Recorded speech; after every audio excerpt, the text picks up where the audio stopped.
25. Istrinya berapa?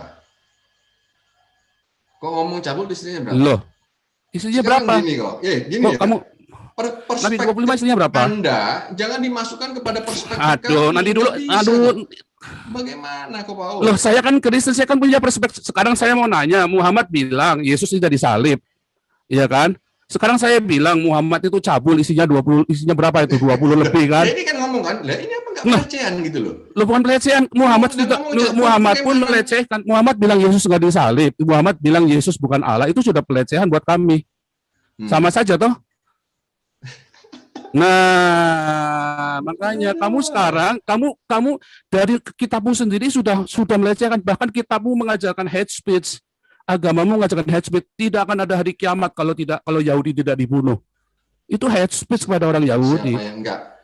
Loh, itu persepsi. Enggak, gini kok loh. persepsi? Makanya Kiamat sesungguhnya kiamat tidak akan datang sebelum Yahudi itu dibunuh. Repot. Loh, kok yang dibawa? Memang dasarnya agama kamu sudah menghina agama orang lain, makanya dibenci sama orang Quraisy. Kepercayaan memang seperti itu. Berarti kamu percaya dengan berarti percaya dengan orang-orang yang menebar hate speech dan penistaan. Berarti kamu Tuhan apakah salah? Kamu berarti menghina saya. Salah. Kok menghina bagaimana? Orang saya kalau mengatakan kehendak. Nah, sama kalau saya mengatakan Muhammad itu cabul, istrinya kan banyak. Saya salah nggak? Kalau di dalam Kristen pendeta istrinya 2, kita bilang pendeta cabul, pendeta bejat tuh. Sama kan? Dalam kepercayaan kami orang Kristen, ada pendeta istrinya 2, itu pendeta cabul. Ya kalau bicara pendeta istri 2, 3 banyak. Itu cabul, pendeta bejat cabul. Gitu loh. Itu pendeta bejat, pendeta cabul. Nggak boleh. Dari zaman Rasul Paulus, konteks dahulu, kita udah mulai dari konteksnya Yesus, dari zaman Yesus, zaman Paulus, seorang penatua jemaat tidak boleh punya istri lebih dari 1. Udah tertulis di Alkitab. Iya, tapi kenyataannya kalau di daerah mayoritas Kristen di sana juga banyak kok. Itu cabul. Yang model-model seperti dia cabul. Itu cabul sesat. Makanya, itu cabul dan sesat. Apalagi kalau berkata di surga ada pesta seks. Yesus berkata apa? Kamu sesat. Terus salahnya di mana? Gini loh. Pesta seks itu kan persepsi kalian. Jangan bahasa yang metafor dibuat bahasa-bahasa yang olok-olokan begitu. Ya saya nggak tahu ya, tapi di dalam hadisnya Nabi itu memang Muhammad juga pengen ngawinin Maria, Bunda Maria, Ibu Yesus, itu kan juga penistaan juga. Ini oke kok ya. Loh, jadi sekarang saya nanya siapa menista siapa nih? Makanya saya kan hanya mengatakan kebenaran. Kenapa kamu bilang menista? Sedangkan Nabi kamu saja menista agama kami tenang-tenang saja. Sekarang ketika saya mengatakan kebenaran si Muhammad cabul karena isinya lebih dari 1, ya bahkan lebih dari 10, kamu bilang saya menista. Wah, apalagi kamu terus menghalalkan darah saya. Kamu hate speech tuh, kamu menghalalkan darah saya tuh. Itu hate speech, harusnya polisi tangkap kamu tuh. Polisi, kamu kalau nggak bisa tangkap Agusan, kamu bukan polisi tuh. Siap, mau ditangkap tuh hate speech tuh menghalalkan darahnya Paul Zhang tuh kamu. Ya kan, kamu kan menghalalkan darah saya. Ya saya mau tanya, kamu menghalalkan darah saya toh? Artinya kamu kan boleh kan kalau ketemu saya dibunuh kan? Iya, boleh. Iya, berarti kan kamu mau bunuh saya kan? Betul. Iya, betul. Itu hate speech. Harusnya kamu masuk penjara. Makanya ini saya terangkan dulu. Semua itu ada sebab akibatnya. Mau apapun, jangan ajakan membunuh, kamu apalagi kamu sampai teriak-teriak Allah Akbar bunuh Paul Zhang, apalagi kamu ngajak-ngajak orang bunuh Paul Zhang, ya kamu mengajak bunuh itu berarti itu di Timor Leste itu Timor Leste itu beda lagi. Saya lagi cerita Indonesia, itu hukumnya kamu kan lagi, kamu ada tinggal di mana? Kamu tinggal di mana? Kamu tinggal di mana? Yesus berkolor dibunuh di sana. Saya tinggal di sana kok. Kok nggak ada? Ya kan? Bohong, nggak ada. Saya pernah tinggal di Timor Leste. Bohong kamu. Coba kamu ke sana. Saya dari Sabang sampai dipenggal kamu. Mana ada orang dipenggal? Belum pernah ada orang dipenggal di Timor Leste gara-gara agama. Karena nggak ada yang berteriak. Kita menghargai kok. Nggak ada lah. Mana ada? Tidak pernah ada orang dipenggal di Timor Leste gara-gara agama. Ya, karena nggak ada yang berteriak. Coba berteriak. Yesus berkolor di sana, dibunuh di sana. Karena yang berpikiran Yesus berkolor cuman kamu, otak kamu yang jorok itu, otak kamu yang bejat itu. Gitu loh. Makanya, karena hanya kamu saja yang bilang yang otaknya bejat, yang bilang Yesus berkolor. Sesuatu yang prinsip itu dikorek, orang itu pasti marah. Jangankan ngomong bapakmu gila, bapakmu gendeng. Itu saya searching ya, orang ngomong kamu miskin, kamu bodoh. Itu di Timor dibunuh. Nah, orang Timor itu agama apa? Itu hanya ngomong kamu miskin, kamu bodoh loh. Sudah, kamu ceritanya Timor Leste, kamu sekarang ceritanya Indonesia, kamu tinggal di Indonesia. Bukan ya Timor Leste, Kupang, Timor kok. Timur Barat itu berarti, ya kan? Timur Barat itu Timur Tengah, Timur Barat. Loh, NTT kok, NTT. nah iya kamu bilang NTT itu apa? Nusa NTT Tenggara Timur, Timur. Iya, betul kalau itu ya. kan Timor Timur. Nah, kamu bilang kalau bilang Betul, Timor gitu itu kan loh. Timor Leste. Orang kalau bilang Timor itu orang bilang Timor Leste. Kalau bilang NTT baru dia bisa Kupang. Ya, tidak ada orang di Kupang menghujat agama terus kamu dibunuh. Nggak pernah ada. Karena memang orang Islam nggak ada yang menghujat. Mana Coba di bilang sana banyak. gini loh kok. Saya pernah di Orang sana Islam kok, menghujat Paul. banyak. Aduh, Saya saya pernah di pernah tinggal di sana. sana. Kamu tanya sama orang-orang Timur, sama orang Kupang, Gitu kenal loh. nggak sama Joseph Paulus yang kenal semua? Kamu gimana sih? Gitu loh. Kamu itu cuma tinggal beberapa di sana, cuma berapa hari. Saya tuh tinggal di sana bertahun-tahun di Kupang, tahu nggak? Saya tahu namanya pasar dulu, tempat saya di pasar Flobamora, saya di sana. Ya itu sepanjang Jalan Sudirman itu tempat saya main itu. Ya itu sama yang pegang apa Telkomsel agen besar ya saya itu sahabat saya itu. Saya nggak boleh sebutkan namanya. Aduh, kamu ini sampai saya tempat sahabatnya main saya juga di Flobamora Mall itu tempat tempat saya main di Kelapa Lima segala macam itu tempat saya main semua. Aduh, kamu mau cerita Kupang sama saya lagi. Jadi intinya, kamu itu sudah hate speech, mengajak orang untuk membunuh saya, itu sudah hate speech, harusnya kamu ditangkap sama polisi. Tapi memang di Indonesia ternyata itu ada ketidakadilan. Orang-orang yang mengajak membunuh Ahok pun kayak tadi si Maruf Amin pun boleh. Artinya kalian mayoritas memang biadab, memang bangsat biadab kalian mayoritas. Dan itulah sebabnya saya berteriak dari sini. Tahu nggak? Kalau saya di Eropa, saya Makanya dilindungi oleh undang-undang Eropa. Jadi kamu kan nggak bisa jawab kan? Kamu sendiri, Nabi kamu sendiri kan melakukan hate speech terhadap orang Yahudi, antisemitik kan? Nabi kamu sendiri antisemitik loh. bukan begitu. Itu kan perintah. Perintah dari Ya. siapa? Perintah dari Sekarang siapa? begini ya. Saya Makanya mau tadi kan tanya, saya kasih perintah dari tahu. siapa? Perintah dari Saya siapa? kasih tahu Kamu muter-muter. bahwa Perintah dari siapa Nabi kamu? jangankan ya, Aduh, jangankan Nabi kamu kamu, dituduh. perintah dari siapa Ini kan itu? sebenarnya udah pelecehan. Perintah dari siapa Nabi Menghinakan kamu sesuatu itu? yang diimani, Mana yang saya mengorek-ngorek hina? sesuatu yang diimani oleh Mana yang saya orang, hina? gitu loh. Kamu kan juga menghina iman saya, Nabi kamu menghina iman Menghina kami. bagaimana? Mana? Buktinya mana? Loh, Nabi kamu kan bilang Buktinya suruh bunuh orang mana? Yahudi. Nabi kamu bilang Siapa? Yesus bukan Tuhan. Nabi kamu bilang Siapa Bunda yang Maria suruh mau bunuh? Mana dikawinin. ayatnya? Mana ayatnya? Ini kan kalian tafsirkan sendiri. Di Berarti sini kamu teologi politik berarti berjalan. kamu berarti kamu orang Ini Islam kamu takiyah tuduhan-tuduhannya. nih. Takiyah Ah, bagaimana? Tidak bukannya ada, kamu selama disuruh ini saya bunuh berislam jadi tidak ada kiamat tidak perintah-perintah akan seperti terjadi kalau itu. belum ada. Tidak Oh, ada. Tidak banyak ada bunuhlah orang perintah-perintah kafir, bunuh seperti itu. Yahudi itu banyak di Al-Quran, di hadis. Itu kan tafsiran kalian Nah, karena kok kebencian tafsiran kalian kepada gimana? Islam. Gitu loh. Nah, inilah Begitu. orang Islam ini ya. Sekarang bolak-balik nih. Kalau saya tunjukkan Bolak-balik kamu bagaimana? mau Kok taruhan Pak Au berapa? sendiri Hah? ngomong-ngomong sering salah, ya kan? Potong lidah ditunjukkan ijazah, diem aja. Sama juga. Saya Gitu loh. tunjukkan apa? Saya Saya suruh kamu suruh, tunjukkan apa? Kamu ya kan? kuliahnya berakreditasi enggak? Kamu kan dari fakultas abal-abal, dari sekolah teologi abal-abal saya bilang kan. Nyatanya kamu tidak terakreditasi kok fakultas kamu apa STT kamu kok. Enggak. Pertama kan minta tunjuk ijazah. Baca Terus minta izin baik-baik. Kamu sekolah, soalnya katanya nggak kupingnya pernah congek. sekolah. Saya kan Kamu juga pernah kamu sekolah. dengarkan. Gitu loh. Jadi makanya heran saya ini Kamu dengan ulangi lagi orang-orang ini dengarkan yang begitu lengkap. Kamu dengarkan pengagungan-pengagungan yang sama Ko lengkap. Paul ini begitu Kamu luar dengarkan yang biasa lengkap perkataan gitu loh. saya bahwa ternyata kamu tuh Gitu memang loh. pembohong dan bodoh. Ya, yang saya minta apa, kamu kasihnya apa. Ya, terus kamu keluar-keluar di Ya mana-mana. kalau Itu ngomong menunjukkan kalian orang Islam bolak-balik memang ini kan bodoh. ahlinya Ah. Paul Sang gitu loh. Mana yang saya bolak-balik? Tunjukkan yang saya bolak-balik. Yang mana? Yang Itu ada adalah kamu kan mengklaim sepihak dengan bodohnya. minta bukti ditunjukkan ngeles. Saya minta buktinya apa? Minta bukti ijazah. Saya minta buktinya, saya bilang kamu sekolah. Salah kamu, nggak ada. Enggak dari awal, nggak ada. Gitu kan. Enggak dari awal, saya kasih kamu 100 juta kalau memang benar. Itu videonya masih ada nggak yang saya hapus? Ada, iya. Nggak ada, tunjukkan saya kasih kamu 100 juta ditonton sama orang 2000 nih. Ayo loh. Jadi nggak ada, saya bilang nggak mungkin. Nggak ada, adanya kamu. Mungkin bagaimana? Kamu orang Islam, suka ngomong bolak-balik. Ya. Kita tidak diajarkan takiyah kok. Kamu diajari walahu khairu makirin, Allah Maha Penuh Budaya. Kamu memang diajari untuk itu. Kalau di dalam itu. Kristen itu jelas. Mana ayatnya suruh Takiyah bohongin? diperbolehkan. Mana ayatnya? Ya, saya kasih ayat ya. Bentar, saya nggak hafal kok.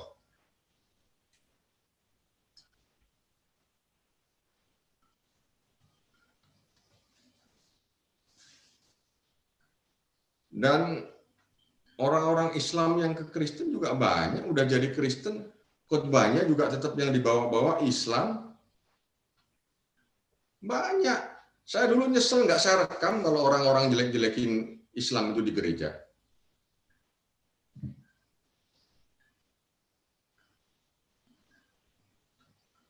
Ini saya tunjukkan dulu nih, orang Yahudi dulu nih ya. Aduh, kamu ini. Nabi kamu itu antisemitik, tahu nggak?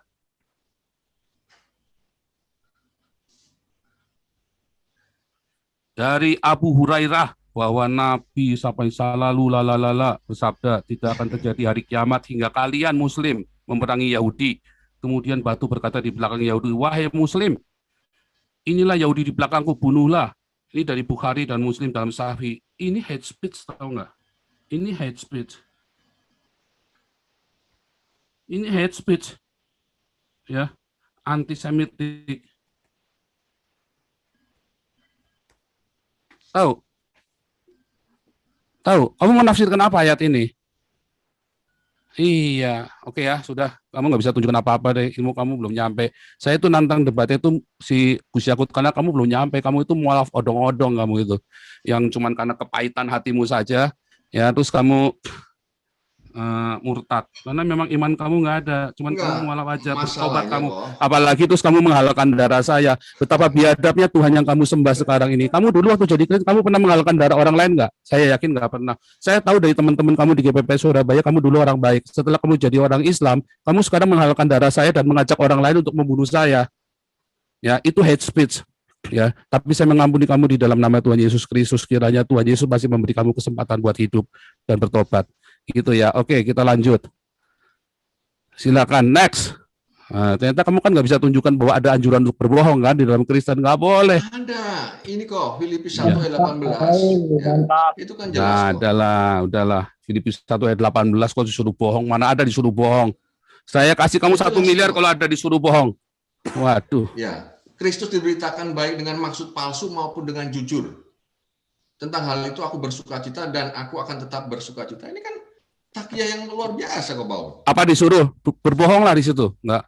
Ya, ini Ada kan orang dikatakan ada dengan orang disuruh. maksud palsu ini Kamu kan tahu kebohongan. Dengan apa disuruh apapun bohong di situ? Kamu tahu berbuat artinya itu enggak? palsu kok. Kamu tahu artinya itu ayat itu enggak? Kamu tahu konteksnya ayat Jelas, itu? Kamu tahu latar belakangnya enggak? Ini seperti Nah. kalian mengartikan 72 bidadari dan lain. Kalian mengartikan kan apa Ada. benar? Saya Kalau lagi- sekarang Nah, kalian ini mau minta kamu- exegesis, mau minta konteks jauh, konteks dekat, bagaimana? Ini kan sebuah kebohongan aja. Nah, kamu tadi makanya mengartikan dari kamu dari sekolah semau-maunya. teologi abal-abal, Gitu kamu loh. mau beranjak eksegesi sama saya. Kamu tahu konteks itu aja, Bukan. kamu kagak tahu. Di zaman itu, Ya, para rasul, sekarang kan minta kamu konteksnya kan. kamu kan minta dijelasin Kalau ayat kita itu. Sekarang saya jawab, kamu nggak mau mengartikan jawab. Kamu diam umat dulu. Islam ya ngartikan semau-maunya. Sekarang kalau giliran kau Paul pakai konteks-konteks segala, bagaimana itu? Saya tunjukkan ke kamu silakan artikan ini. Kamu silakan eksegesa ini nih. Mau pakai model apa, mau model jengking, mau model pakai apa deh. Kamu silakan tafsirkan ayat ini. Hadisnya kamu nih. Kamu tafsirkan apa ini? Tafsirin. Kok diam? Ayat itu sudah saya baca tadi. Bunuhlah Yahudi. Enggak, masalahnya ini sahih apa tidak gitu loh. Saya terus Kok sahih apa ilmu enggak saya, kamu? ilmu saya belum sampai di sini kok. Saya baru mualaf gitu loh. Kamu baru mualaf sudah mau nantang saya debat sekolah teologi kamu abal-abal, kamu tunjuk ya ampun Tuhan Allah. Tuhan Yesus kita mengampuni kamu. Ya Allah. Ilmu kamu cetek mau menghalalkan darahnya saya, mengajak orang-orang bunuh saya, ternyata ilmu kamu masih cetek. Ampun Tuhan Allah, kiranya Tuhan Yesus mengampuni kamu Agustan. Kamu ngelawan Tuhan di sini Agustan. Wah, ini video ini ditonton sama Interpol Agustan. Waduh, kamu ini bikin malu orang Islam aja kamu. Itu kalau saya ini Muhammad, kamu terus saya ikat terus kamu tak suruh tak bacain Al-Qur'an setiap hari, kamu tak suruh baca 1000 ayat kamu. Aduh, suruh Gus Yakut masuk. Menteri Agama saja debat sama saya dia akan minta mati Agustan. Aduh, daripada debat sama saya, dia lebih baik minta mati daripada debat sama saya si Menteri Agama itu. Aduh. Suruh Gus Yakut debat sama saya. Aduh, Bagus, kroco mending lagi tobat bener deh. menghina. Itu namanya orang Islam menghina saya tuh, ngirim Agustan untuk debat sama saya, itu namanya penghinaan kepada Nabi ke-26 itu. Kalepel Pak, kalepel. Aduh. Oke ini. Ini ada Pansos. ya ini pansos, dia cuma pansos doang dia ini. Ya, Bagus, pansos, tobat, bagus. Udah nggak Tobat, laku, bagus. YouTube-nya dia udah nggak laku, terus sudah pansos doang. Aduh. Oke, Yesus Kristus lanjut. Ini Pak Jenderal, Tobat, aduh, bagus. akhirnya Pak Jenderal nggak bisa masuk lagi nih. Ya, Yesus Kristus silakan. Aduh, ini Pak Jenderal jadi nggak bisa masuk. Sorry Pak Jenderal, minta maaf Pak Jenderal. Ini kalau udah ke sign out memang masuknya susah ini. Oke, silakan Yesus Kristus. Lanjut. Iya, shalom, Pastor. Shalom. Setan. Saya mau bahas saja mengenai firman Tuhan, Pak. Nanti tolong dijelaskan. Dalam perjanjian lama itu ditutup dengan Kita kitab. ini semua halal bagi dia. Oke, biar Yesus Kristus dulu. Kita kembali, tenangkan semuanya, tenangkan. Kalau Iya, darah babi halal nggak? Darah Itu babi. hiburan buat kita kayak tadi itu hiburan ya. Jadi kenapa kadang-kadang orang itu saya kasih masuk ya, itu gunanya supaya buat kejut-kejut, supaya teman-teman ada hiburan, nggak monoton dengerin bosen satu orang ngomong sampai selesai. Gitu, nggak apa-apa ya. Darah Oke. babi halal nggak? Oke, stop dulu. Semua stop dulu. Semua Ya. stop dulu. Ini biar Yesus Kristus. Silakan dinyalakan. Ya, Yesus Kristus silakan. Nyalakan mikrofonnya. Itu Pak si Kungkung Iya, dimasukin dulu Pastor. tuh. Silakan Yesus Kristus. Iya, dalam perjanjian lama ditutup dengan kitab Maleakhi, Pastor. Perjanjian baru dibuka dengan kitab Matius. Yang saya pelajari, jeda waktu dari perjanjian lama dan perjanjian baru itu kurang lebih 400 tahun. Dan biasa disebut dengan 400 tahun sunyi. Apakah dalam jeda waktu 400 tahun tersebut, Pastor, Tuhan Allah sama sekali tidak berfirman, bernubuat, atau berkarya? Ya, mungkin itu saja yang saya mau Iya. tanyakan, Pastor. Tuhan Yesus tetap berkarya dalam setiap hidup manusia. Yang tidak ada adalah berfirman. Memang di situ disebut tidak berfirman. Karena kan sudah ada Taurat dan kitab para nabi kan. Nah, di dalam jeda 400 tahun itu memang dibiarkan, dan memang saat itu orang-orang Yahudi itu tidak menyembah berhala lagi. Lucu ya, ajaib sekali. Sejak zaman Ezra Nehemia, waktu mereka kembali ke Yerusalem dan mendirikan bait suci yang kedua, orang Yahudi itu benar-benar tidak menyembah berhala lagi, bahkan mereka tidak sujud menyembah kepada manusia. Itu ajaib sekali. Nah, kemudian dalam 400 tahun itu terjadi penyimpangan-penyimpangan oleh para pejabat-pejabat di bait suci, yaitu ahli Farisi, ahli Taurat, orang Farisi, ahli Taurat, orang-orang Saduki, mereka yang berbisnis agama. Hari ini juga banyak ya orang-orang di gereja itu berbisnis gereja, ya. Oknum-oknum, di ajarannya nggak ada, tapi oknum. Nah, bedakan oknum dengan ajaran. Kalau tadi dalam Islam disuruh memang untuk antisemitik kan, anti Yahudi. Tetapi kalau di dalam kekristenan, ya tidak ada disuruh kita beristri dua, malah nggak boleh. Jadi kalau ada itu oknum, harus bedakan ajaran dengan oknum. Nah, itu yang harus kita pahami sekali. Nah, selama 400 tahun memang tidak ada. Makanya terus tiba-tiba datang si Yohanes Pembaptis yang mempersiapkan jalan bagi Tuhan Yesus. Ya kan? Nah, Yohanes Pembaptis yang disebut Elia, karena di zaman Yohanes Pembaptis, ia itu banyak benar-benar mengembalikan orang Israel yang kemudian mereka habis mengalami konflik, perang, penindasan, dan mereka dipulihkan di zaman Yohanes Pembaptis, sehingga akhirnya banyak orang mendengar pengajaran Yesus. Walaupun akhirnya orang-orang ini lemah imannya dan dihasut oleh ahli Taurat dan orang Farisi, imam-imam, kemudian menyalibkan Yesus. Tetapi Yesus kan mengucapkan pengampunan. Lalu orang yang sama, kemudian mereka yang bertobat ketika Petrus di Kisah Rasul 2, kamulah yang menyalibkan Yesus. Wah, mereka kaget. Ternyata mereka menyalibkan Yesus yang adalah Mesias kan. Makanya mereka tanya, apa yang harus kami lakukan? Nah, di Kisah Rasul 2 ayat 37-38, bertobatlah, berilah dirimu dibaptis, maka engkau akan dipenuhi Roh Kudus. Maka itu, orang yang sama yang menyalibkan Yesus, yang telah diampuni oleh Yesus, mereka datang kepada Yesus dan bertobat. Karena kan mereka benar-benar tidak tahu, mereka dihasut. Beda dengan imam-imam yang ikut menyalibkan Yesus, mereka tahu apa yang mereka perbuat. Makanya mereka tidak mengampuni, kan Yesus bilang ampunilah mereka karena mereka tidak tahu apa yang mereka perbuat. Tapi imam-imam kepala ini dengan sengaja, dan bahkan si Hanas disebut dia harus bernubuat untuk tahun itu. Dia tahu. Makanya kalau dia mau datang menerima pengampunan, dia akan diampuni. Tapi dia tidak mau datang kepada Yesus untuk menerima pengampunan masalahnya. Beda dengan orang-orang rakyat jelata ini. Jadi memang puncak dari 400 tahun itu sebenarnya kalau dihitung ya, itu nanti tepatnya jubilium loh, 490 tahun masa jubilium bagi orang Israel. Harusnya kan setiap 49 tahun sekali. Tetapi ini dikali selama 49 dikali 10, 490, dan itu jubilium. Nanti diakhiri jubilium itu dengan penghancuran bait suci zamannya Jenderal Titus itu. Jadi itu memang suatu penggenapan yang luar biasa sekali. Selama 400 tahun itu firman Tuhan itu hanya mereka harus membaca dari Torah dan kitab para nabi, dan itu sudah cukup untuk digenapi oleh Yesus. Saya merinding ngomong ini ya. Ajaib sekali ya. Itu bisa tepat. Bisa tepat sekali itu. Begitu Pak Yesus Kristus. Jadi memang tidak ada. Itulah sebabnya dari Katolik, karena itu jedahnya terlalu panjang, dan itu ada banyak kejadian sebetulnya, termasuk ada seorang imam yang namanya Yudas Makabe kan, yang waktu bait suci itu dimasuki sama Raja Yunani setelah Alexander. Nah, terjadilah pemberontakan Yudas Makabe itu. Imam itu dia mensucikan, makanya ada Hanukah itu hari lantern hari kaki dian itu ya, pencucian bait suci itu. Hanukah itu, makanya itu mulai disucikan. Nah itu sebetulnya ada juga di dalam Matius berapa itu ya, Yesus datang ke Yerusalem di saat hari pentahbisan bait suci, dan yaitu tuh Yesus ngamuk, dia obrak-abrik itu meja-meja penukar uang, karena itu, bait suci itu harus suci, bebas dari dagang. Tapi hari ini kita orang Kristen bahkan berdagang di gereja kan, bukan berdagang di gereja dibuat dagang. Ngeri loh, gereja-gereja dinasti itu, gereja-gereja yang pendeta-pendetanya hedonisme itu gereja dibuat dagang loh. Hati-hati. Nah itu yang dimaksud itu hari pentahbisan bait suci zaman Yudas Makabe itu.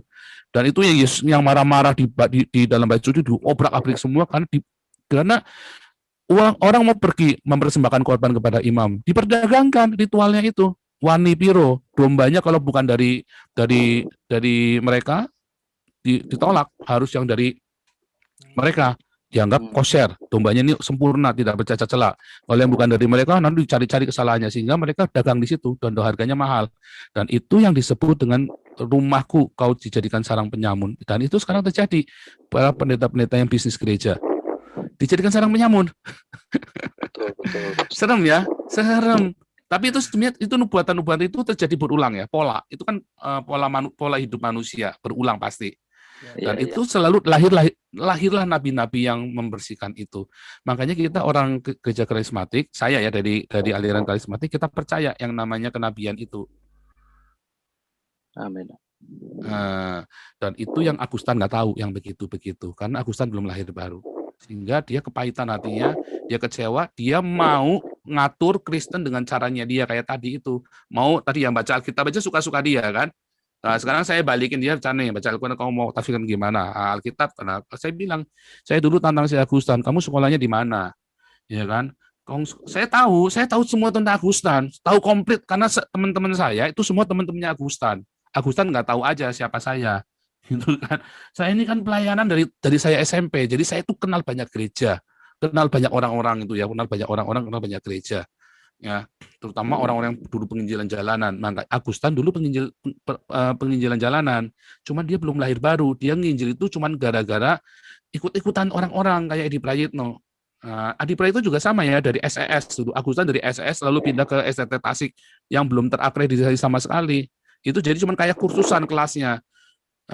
Mendingan kayak saya gini dari Australia, benar-benar pengajar-pengajarnya saya juga jelas, kampus saya jelas, semuanya jelas. Saya punya sekolah Bible Training Center, jadi nggak beda sama yang Agustan itu ngajar itu nggak beda sama Bible Training Center. Bedanya yang ngajar mereka juga nggak jelas juga sekolahnya di mana, sedangkan kalau saya orang jelas, begitu.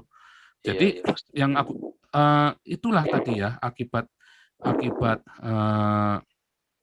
orang-orang dia tidak mendengar suara Tuhan lagi yang tertulis. Ya mereka maunya yang muluk-muluk dan mereka yang maunya yang ngatur. Nah itu yang terjadi dengan zaman Yesus. Ketika itu sama terjadi dengan pembersihan zamannya Imam Yudas Makabe. Ketika negara pikir bisa ngatur-ngatur orang beragama, itu nggak mau Yudas Makabe, nggak bisa. Akhirnya mereka melakukan ini secara rohani, kita ceritakan itu kan perjanjian lama, jadi metafora ya.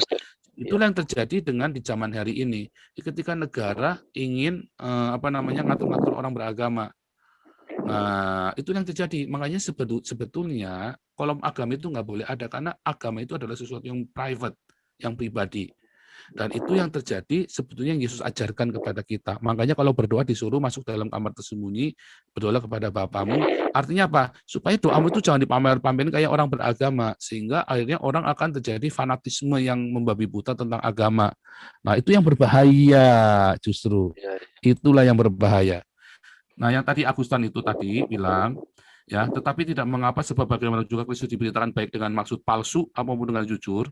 Ini sama seperti pendeta yang jualan ayat-ayat suci, cari subscribernya buat monetasi, ya, terus dia cari sensasi buat dapat uang, atau pendeta-pendeta perpuluhan, ya, yang untuk itu artinya Kristus sudah diberitakan, tapi maksudnya maksud palsu demi duit.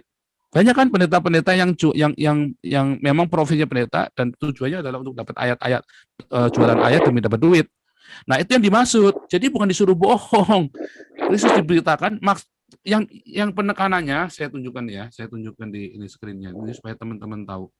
Ini sekalian nyambung pertanyaannya Pak Yesus Kristus tadi mengenai 400 tahun tidak berfirman tadi itu ya. Saya tunjukkan. Baca ayat lengkapnya, Pak. Ini makanya saya bacakan ya. Iya. Ya, sebetulnya kita harus baca dari atas, tetapi kita intinya coba lihat ya. Tetapi tidak mengapa, bagaimanapun juga Kristus diberitakan baik dengan maksud.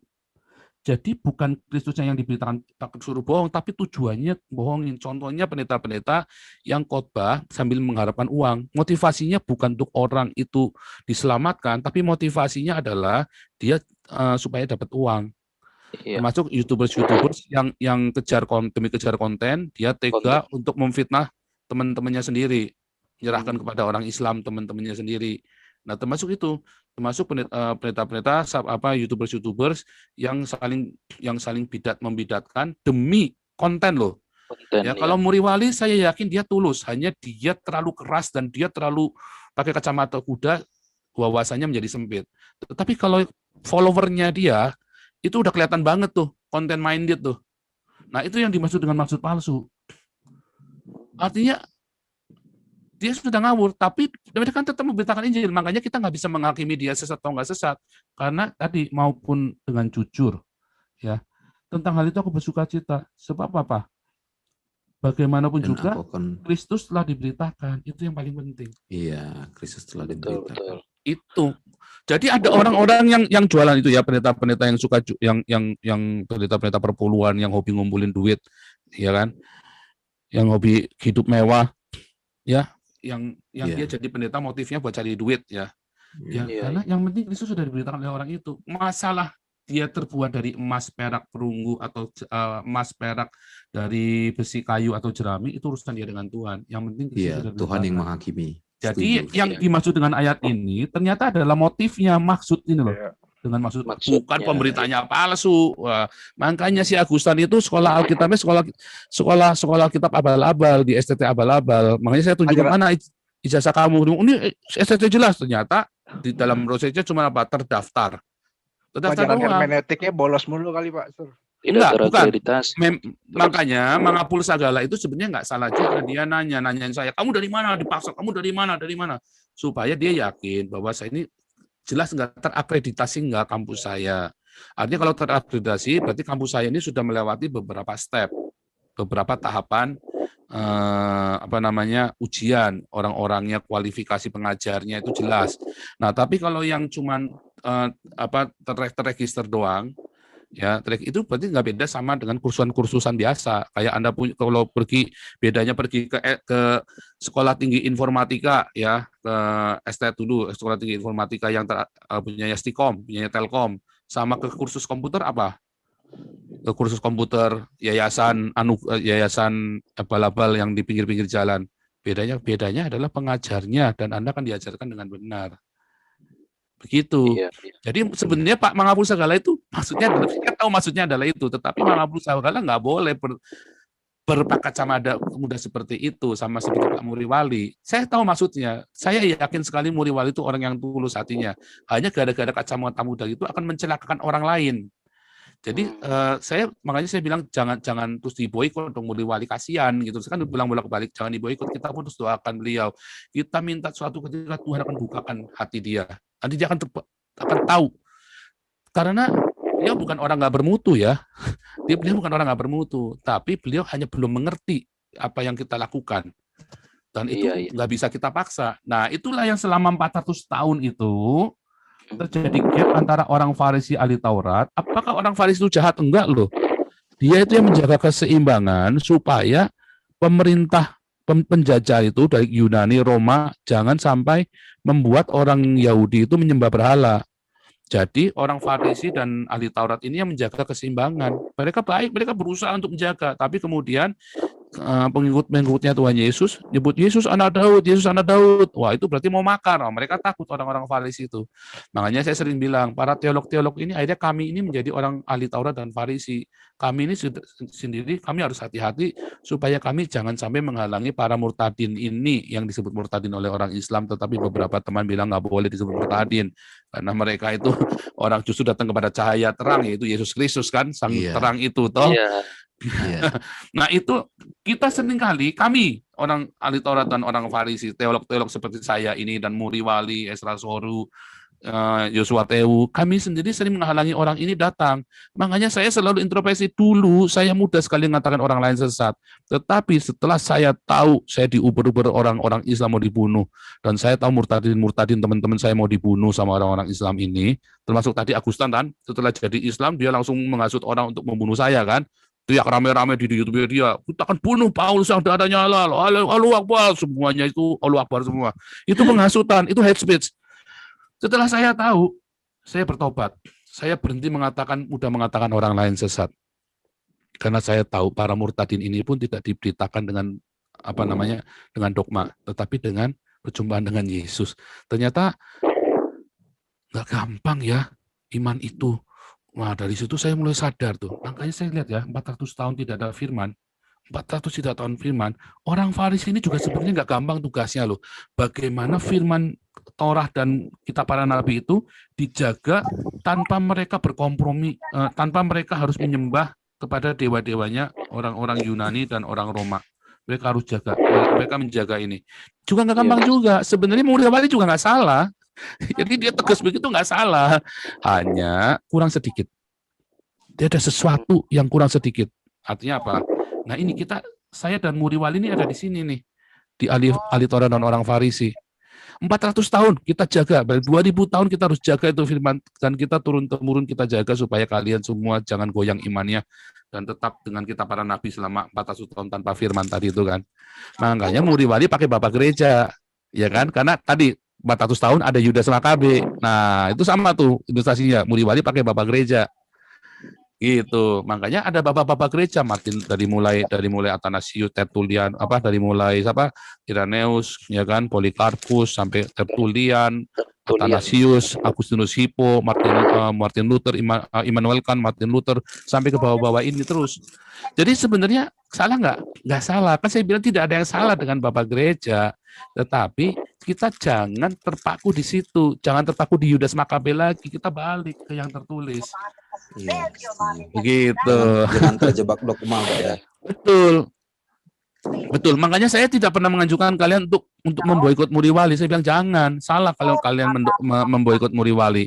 Karena begitu Tuhan bukakan buat dia sedikit. Kan Muri Wali juga percaya Yesus. Dia orang yang pandai sekali. Makanya kita terus doakan Muri Wali setiap pagi itu supaya dia sembuh. Jangan sampai dia mati muda. Karena ilmunya banyak dia yang belum kita gali. Kenapa? Dia pemarah masalahnya. Baru ditanya dikit marah dia. Coba kalau dia bisa tenang. Ilmunya banyak bisa kita pakai. Begitu. Ya, jadi makanya saya senang tadi ya bisa duet sama Muri Wali lagi itu saya senang tadi. Itu berarti awal yang baik untuk rekonsiliasi. Dan harusnya teman-teman mendoakan itu. Oke, lanjut ya. Kita lanjut dulu Pak Endro Suryanto dan Pujianto. Silakan Pak Endro. Iya Pak Endro, luar biasa. Terima kasih Pak Paul. Ya. Saya dan kami yang di sini tetap mengawal Pak Paul. Saya acungi jempol tadi Pak Paul, mantap. Jaga kemurnian para Tuhan melalui Pak Paul. Jadi jangan sekali-sekali orang yang imannya lemah juga kita ngomongin, biar dia termakan sendiri dengan jebakan Batman Pak Paul sendiri. Nah, itu. Jadi Pak Paul saya acungi jempol karena ini banyak yang menunggu. Silakan. Luar biasa. Terus doakan supaya tetap murni perjuangan kita rombongan para nabi. Betul. Oke, Pak Pujianto silakan. Ya, shalom, selamat malam Pak. Ya, swastiastu. Swastiastu. Ya, saya mau sharing ini apa? Bisa di-share ini nggak ditampilkan Keluaran 14 ayat 14? Oh, bisa. Keluaran 14 ayat 14 ya. Keluaran 14 ayat 14.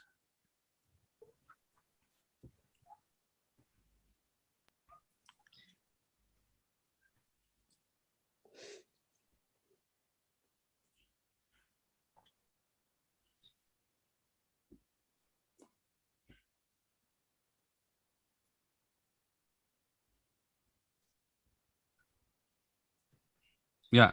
Ya, jadi saya lagi baca nih, saya dapat gitu, dan menurut saya ini pas sih dengan saat ini gitu. Banyak orang Kristen yang ambil sepotong ayat ini gitu. Banyak orang Kristen yang bilang Tuhan akan berperang untuk kamu dan kamu akan diam saja. Tetapi kalau kita lihat lagi di ayat selanjutnya, di ayat 15, ternyata itu adalah ada sambungannya gitu. Jadi ternyata Tuhan nggak suruh kita diam aja gitu. Di ayat 15 tertulis bahwa berfirmanlah Tuhan kepada Musa, mengapakah engkau berseru-seru demikian kepadaku, ya kan? Kata mengapa itu kan, dan Tuhan suruh gitu, katakanlah kepada orang Israel supaya mereka berangkat, dan engkau angkatlah tongkatmu dan ulurkanlah tanganmu ke atas laut, dan seterusnya ya Pak ya. Jadi yang saya tangkap di sini tuh Tuhan tuh nggak ingin kita nih diam aja gitu. Jadi Tuhan tuh juga pengen kita nih bergerak gitu, kita melakukan sesuatu gitu. Dan saya melihat Pak Paul ini udah melakukan gitu untuk bangsa ini. Jadi nggak hanya diam saja seperti yang di ayat 14 tadi, tapi di ayat 15 Tuhan katakan lalu kita melakukan. Itu yang saya tangkap. Dan selanjutnya saya mau tanya nih, saya lagi belajar tentang kitab Henok. Kalau menurut Pak Paul gimana tuh kitab Henok, kan banyak tuh persepsi tentang kitab Henok. Ya, itu aja deh Pak Paul. Makasih ya Pak Paul. Buat saya kitab Henok itu sama seperti dengan Bapak Gereja. Jadi untuk referensi, tetapi tidak boleh untuk katakan bahwa itu adalah firman Tuhan. Karena itu adalah referensi. Tetapi saya tetap menggunakan kitab Henok untuk referensi saja. Ya kan, karena itu kan tulisan para rabinik. Henok itu kan tulisan rabinik termasuk kan. Dan itu dipakai juga oleh orang-orang rabinik